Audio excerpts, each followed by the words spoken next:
Juneteenth. Yeah.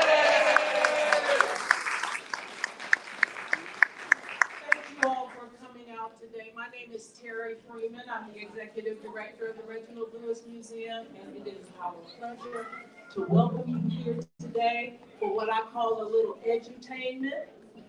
We're going to entertain you, but not without some education. So let me just start by telling you what you probably already know. Juneteenth occurred on June 19th, 1865. And it was the Galveston, well, the Union troops went to Galveston, Texas, and informed those who were enslaved that, oh, by the way, 2.5 years ago, the rest of y'all, well, the rest of you all from the Confederate States, and that's important, the rest of you from the Confederate States were actually freed by Abraham Lincoln through the Emancipation Proclamation. So, of course, it was this huge celebration. I mean, they were free.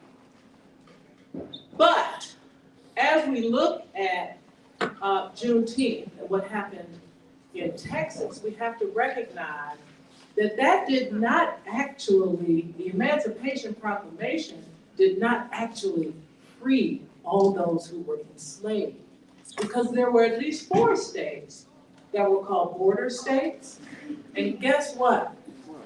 Maryland was a border state. Maryland did not free their enslaved population, and let me just say to you that I would encourage you that you not call the individuals who were enslaved slaves, because they weren't born slaves, they were enslaved as soon as they were born. So we call them enslaved, not slaves. But Maryland didn't free its enslaved population until 1864. So it's a full year later. And understand that as a border state, they had both free blacks and enslaved blacks. Now imagine what that might have been like. To be an enslaved black person seeing free black people, or being a free black person recognizing that they could be enslaved at any time. Because at one point, they could be captured, if you will, and taken south. And a lot of that actually did happen in Baltimore. So when you think of Juneteenth, I want you to not just think about the celebration, the Jubilee, because it was Jubilee Day, but I want you to also think about the commemoration. Because we have to commemorate the lives that didn't make it to Juneteenth. And we have to remember and commemorate the fact that, yes, slavery was a real part of our country's history. We ain't making this stuff up, folks. It actually happened. And that we have to remember that. And every adult in this room has to pass this down to every child, because they're not going to get it in school. If some folks had their way, we would never even speak this. In fact, if we were in a different state, I wouldn't be able to stand up here and have this program. Okay? So make sure that we do our part and pass it on. Okay, that was the history lesson. Now, now to the incredible fun part of this. We are going to enjoy musical performances to celebrate Juneteenth by Benny Russell's Big Band and the Mid-Atlantic Symphony Orchestra and actor-narrator Keith Snipes. But before we do that, things like this don't happen just because they happen. Unfortunately, we can't just be open to the public free every day. We need money to do what we do. But we are very thankful that we had a very generous sponsor in Kaiser Permanente. Yeah. And so we are thrilled that Kaiser is here. And I would like to ask Michael Willis, PhD, VP, to come up and make a couple of comments for us, if you don't mind.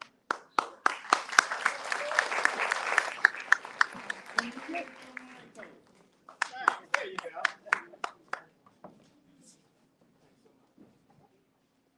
You know, it was yesterday was Father's Day, and so I was sitting down with my daughter, went out to have lunch, and she says to me, "You hear me?" back. She says to me, what are you doing for Juneteenth? And I said, well, down at the Reginald F Museum, there's going to be art, music, and culture.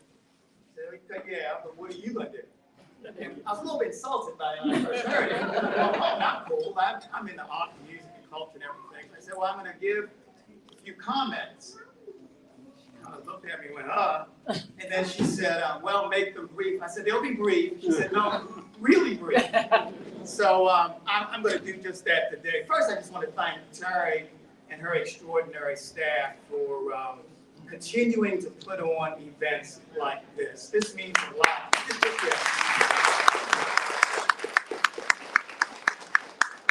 really is beneficial not only to Baltimore, but to the regions beyond. As Terry was just discussing the importance of this day, but the educational aspect of it, it is extremely important that all of us understand those two components of it. And again, I just want to thank you for everything that you do here. And we're certainly proud to be a partner with the museum in terms of health and wellness. Those are the two things that we focus on so much within our organization. It's extremely important to do it. I can't think of a more relevant place to be here today to celebrate this holiday, not just from a historical perspective, but from a perspective of what we have to do going forward. Terry talked about it earlier, and I think it's extremely critical that we recognize the history of this holiday, but we've got a boatload of work to do going forward, and the future is extremely important for us to zero in on. I love the quote by Nelson Mandela when he says, to be free is not merely to take off one's chains, but to live in a way that respects and enhances the freedoms of all people. And so this is not just about the chains coming off. This is about building an environment, building a culture of true freedom. And I think that's so very, very important today. You know, the theme that Terry and her team have put together, Envision a New Future, reflects in many ways the mission and vision that we have here at Kaiser Permanente. And that's the goal, to improve the health of our members, but also the health of the communities in which we serve. We recognize that there is a large, disproportionate group of people, not only in our city, but around the country, where equality in terms of opportunity for jobs, equality in terms of opportunity for health and education and prosperity does not exist. And so as a healthcare organization, while we are certainly focused on the medical side of things, we also realize that that is an extremely important component of having a healthy nation and a healthy population. I love the quote that says that when you have good health, you have hope, and when you have hope, you have everything. So our mission is well beyond just the medical side. It really has to focus on those things as well. I was reminded too that we have a very strong program in KP right now. You know, sometimes you got to look internally and start focusing on yourself first. And we have a program called Belong at KP. And it's an enterprise program to foster awareness, to foster inclusion, and to foster actions that are targeted to combat social injustice in the country. And so we take our mental wellness programs, we take our chronic disease programs, we take our programs that really are focused on vulnerable communities, and those things are integrated into that particular initiative that we have internally to try to raise people's awareness up about this issue. Because it's not just an issue for minority communities, not just an issue for people of color. This is an issue that impacts everyone in our nation. And until we recognize that, we're not going to be able to solve that. So all of us need to get involved in solving that particular issue and challenge. Here. I grew up in West Baltimore, not too far from me. I grew up off of North Avenue, right in North at Camp, on Westwood Avenue. And one of the big influences in my life was my elementary school principal, Emma G. Bright. And she was a force to be reckoned with. That school was run like your home. I mean, you came to that school, you stood up straight, there was respect there was education there, but there was love there as well, in terms of her trying to inspire all of us to do more and to do better. And we used to have this huge wall of maps in the hallway in that particular institution. And Miss Bright used to always walk down the hall and say, now, when you look at the map, You need to focus on making sure that you get to the edges. But when you get to the edge of the map, you got to keep going. There's still more work to do. And she instilled that in us every single day. So Juneteenth reminds me in many ways of her lessons. Understand the past, value progress, but when you think you're there, when you think you're at the edges, you still need to keep going. Knowledge of the past and our vision for a new future really encapsulates what the true meaning of this holiday is all about.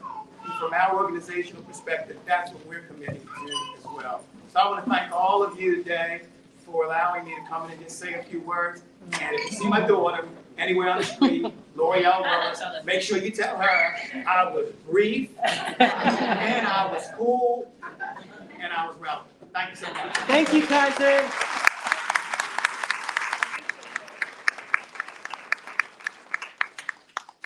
All right. Last thing I'm gonna say before I'm gonna call, where's Keith Snipes?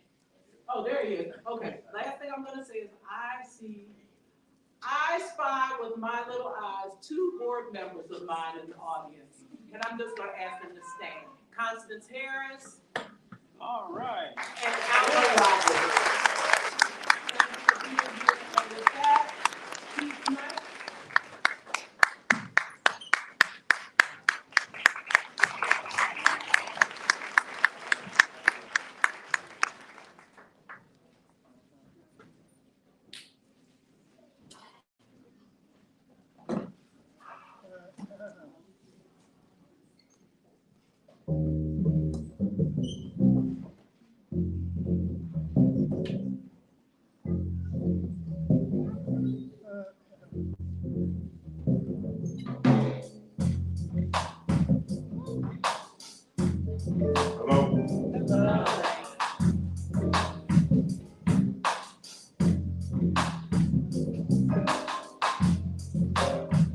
I've known rivers. I've known rivers ancient as the world and older than the flow of human blood through human veins. My soul has grown deep, deep, deep, deep, deep, deep, deep, like a river. I bathed in the Euphrates when dawns were young. I built my hut near the Congo, and it lulled me to sleep. I looked upon the Nile and raised the pyramids above it. I heard the singing of the Mississippi when Abe Lincoln went down to New Orleans, and I've seen its muddy bosom turn all golden in the sunset. I've known rivers, ancient, dusty rivers. My soul has grown deep, deep, deep, deep, deep, deep, deep, like a river.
I've known river, I've known river, I've known the rivers, ancient, deep, dark river. My soul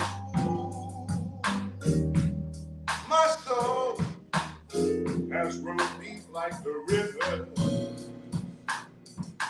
My soul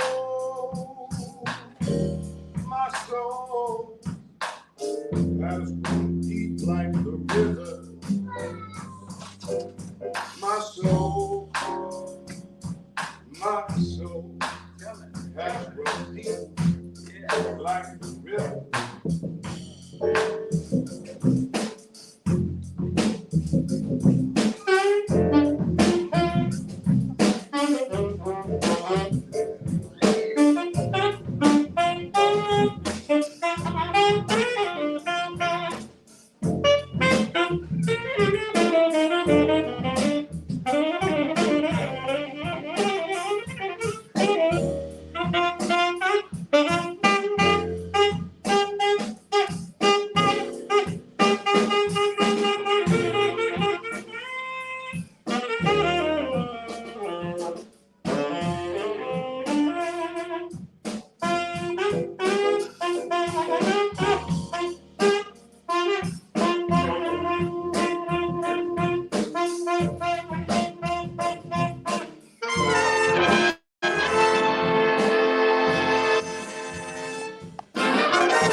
All right. Yeah. Yeah.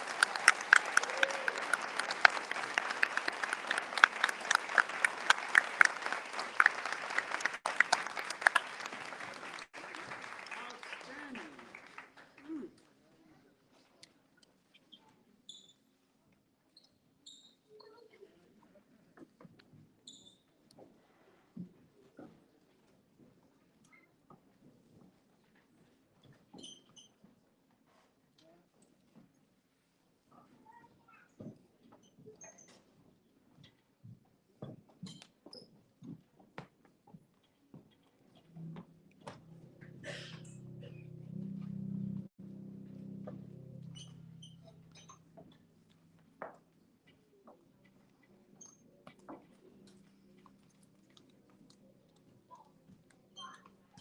And God stepped out on space. And he looked around and said, I'm lonely. I'll make me a world. And far as the eye of God could see, darkness covered everything. Like as in 100 midnights down in a cypress swamp. Then God smiled, and the light broke, and the darkness rolled up on one side, and the light stood shining on the other. And God said, that's good.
his hands, and God rolled the light around in his hands until he made the sun.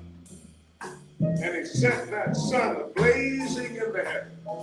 And the light that was left from making the sun, God gathered it up in a shining ball and flung it against the darkness, spanging the night with the moon and stars. Then down between the darkness and the light, he hurled the word. God said, "That's good."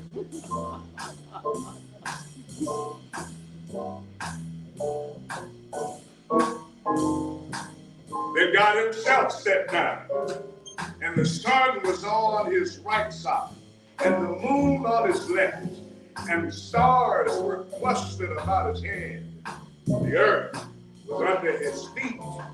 God walked, and where he trod, his footsteps hollowed the valleys out and balled the mountains up. Then he stopped and looked and saw that the earth was hot and barren. So God stepped over to the edge of the world, and he spat out the 7 seas. He clapped his eyes, and the lightning flashed. He clapped his hands, and the thunder rolled. The waters above the earth came down. The cooling waters came down. Then the green grass sprouted, and the little red flowers blossomed. The pine tree pointed his finger to the sky, and the oak spread out his arm.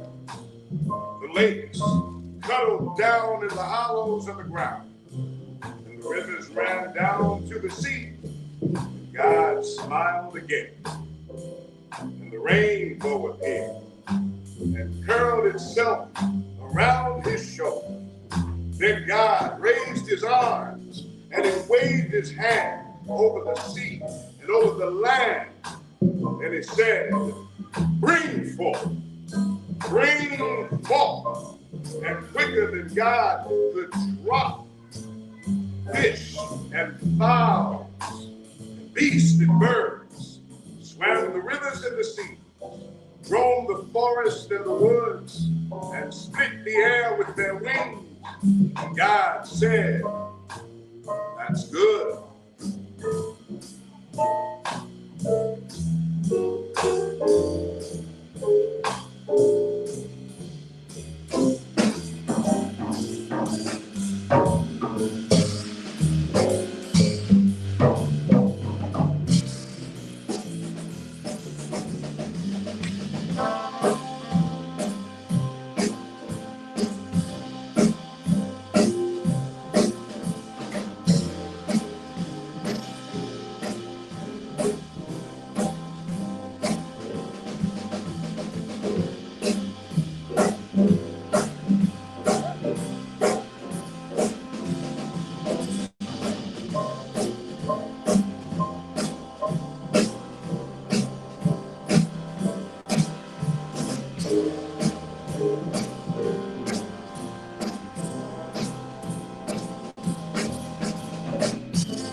Where he could think.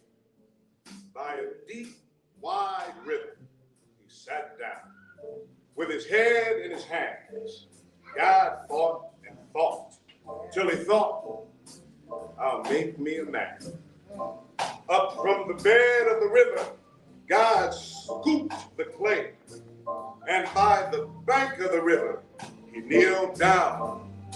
And there, the great God Almighty, who lit the sun and fixed it in the sky, who flung the stars to the most far corner of the night, who rounded the earth in the middle of his hand.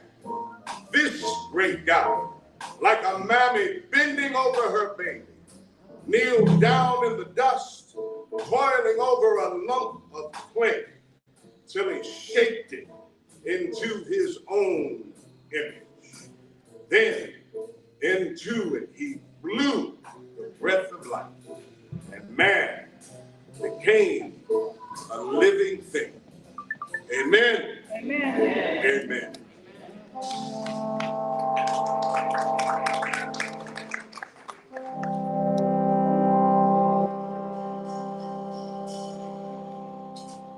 Amen.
Yes.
Yes.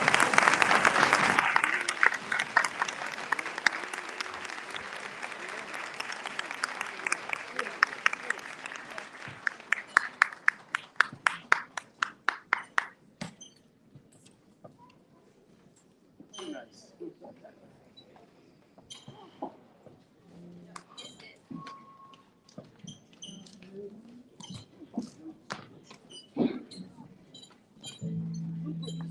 Ma'am, if you don't mind going that way.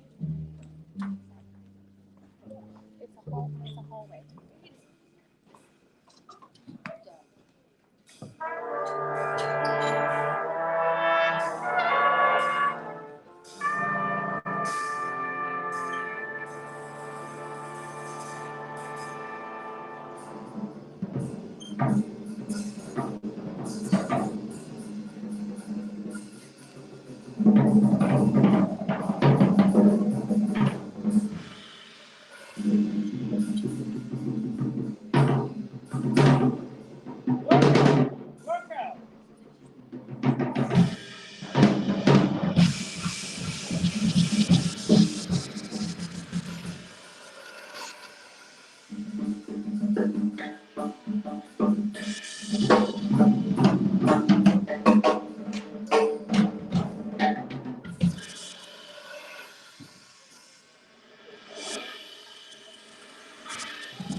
here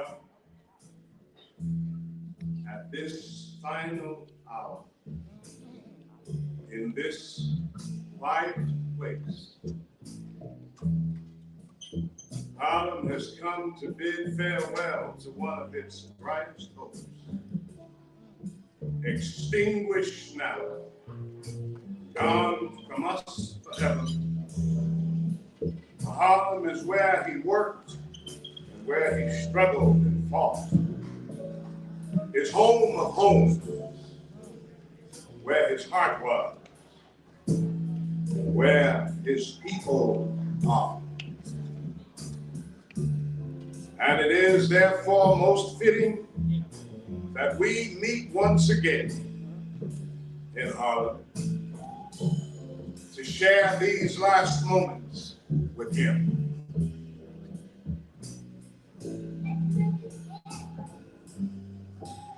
For Harlem has ever been gracious to those who have loved her and fought for her and have defended her honor even to the death. It is not in the memory of man that this beleaguered, unfortunate, but nonetheless proud community has found a braver, more gallant young champion than this Afro-American who lies before us, unconquered still. I say the word again, as he would want you to, Afro-American.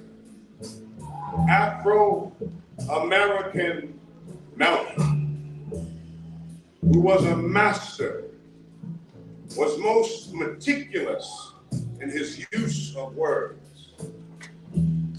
Nobody knew better than he the power of words. Malcolm had stopped being a Negro years ago. It had become too small, too puny, too weak a word for him. Malcolm was bigger than that. Malcolm had become an Afro-American. He wanted so desperately that all his people would become Afro-Americans too. There are those who will consider it their duty as friends of the Negro people to tell us to revile him, to flee even from the presence of his memory, to save ourselves by writing him out of the history of our turbulent times. Many will ask what Harlem finds to honor in this stormy, controversial, and bold young captain. And we will smile. Many will turn away from this man. For he is not a man, but a demon, a monster, a subverter, and an enemy of the black man. And we will smile. They will say that he is a hate, a fanatic, a racist, who can only bring evil to the cause for which you struggle. We will answer and say to them, did you ever talk to Brother Malcolm? Did you ever touch him or have him smile at you? Did you ever really listen to him? Did he ever do a mean thing? Was he ever himself associated with violence or any public disturbance? For if you did, you would know him. And if you knew him, you would know why we must honor him. Malcolm was our manhood, our living black manhood. This was his meaning to his people. And in honoring him, we honor the best in ourselves. Last year, he wrote these words to a friend. My journey, he says, is almost ended, and I have a much broader scope than when I started out, which I believe will add a new life and dimension to our struggle for freedom and honor and dignity in the states. I am writing these things so that you will know for a fact the tremendous sympathy and support we have among the African states for our human rights struggle. The main thing is that we keep a united front wherein our most valuable time and energy will not be wasted fighting each other. However, we may have differed with him or with each other about him and his value as a man. Let his going from us serve only to bring us together now. Consigning these mortal remains to the earth, the common mother of all, secure in the knowledge that what we place to the ground is no more a man, but a seed, which after the winter of our discontent will come forth again and meet us. And we will know him then for what he was and is, our own black shining prince who didn't hesitate to die because he loved us so.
Okay, so have you enjoyed it thus far? Oh, yeah. Oh, yeah.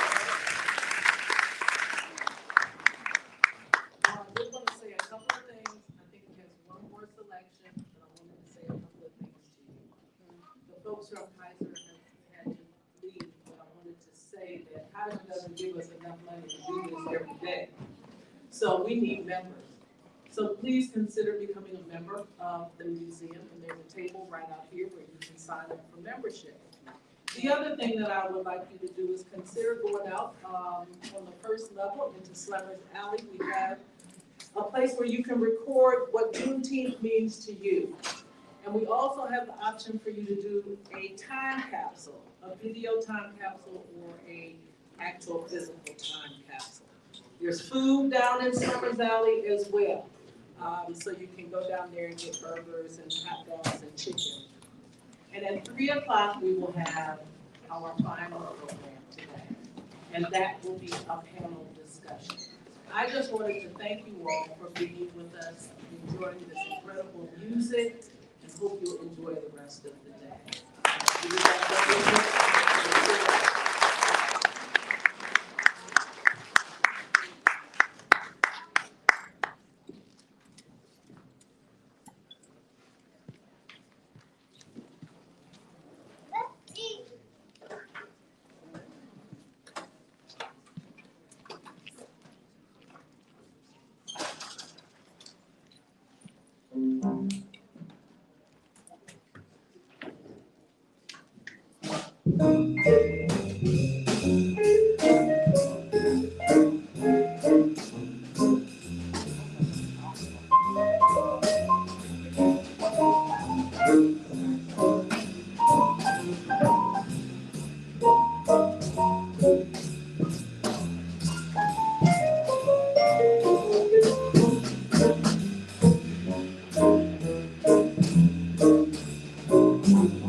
I love jazz in June.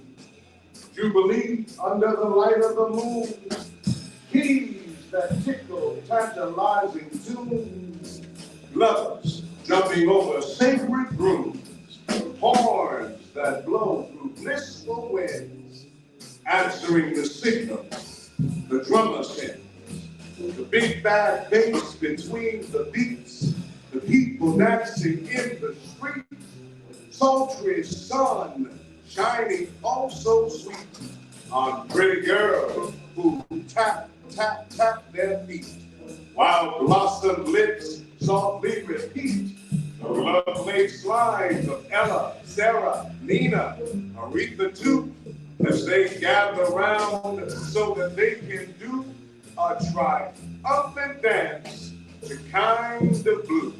Cats react, bebop and scat, the songs of Miles, Bird, Hill, and Nat. Ladies smile, the men tip, tip, tip their hats. Then they glide real smooth in between the dance, hoping to give black love a chance at sweet, sweet, sweet romance. Yeah. Young couples making plans, twisting, turning, holding hands, warm caresses with no demands. Familiar faces, all the things we love. Inspiration from the ancestors above the fray. We keep on dancing, generating heat. When the world turns cold, we determine the beat, and the beat, and the beat, and the beat, and the beat is old. Warm rains pour down to soothe our souls, cleanse raising black bodies, minds, and spirits. That's jazz in June. Can't you hear it? It's caring, trusting, comfort, and relief, that which pulled us up from the underneath. It's the power of freedom. It's our shared beliefs. It's a cause greater than oneself. It's books by black hands flying off the shelf. It's mother's milk. It's father's pride. It's all of us standing side by side. It's marching feet, a monolithic heartbeat. That's jazz in June, and it's so sweet. It's black love on a loop. Repeat, repeat, repeat, repeat, repeat, repeat, repeat, repeat, repeat.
Awesome.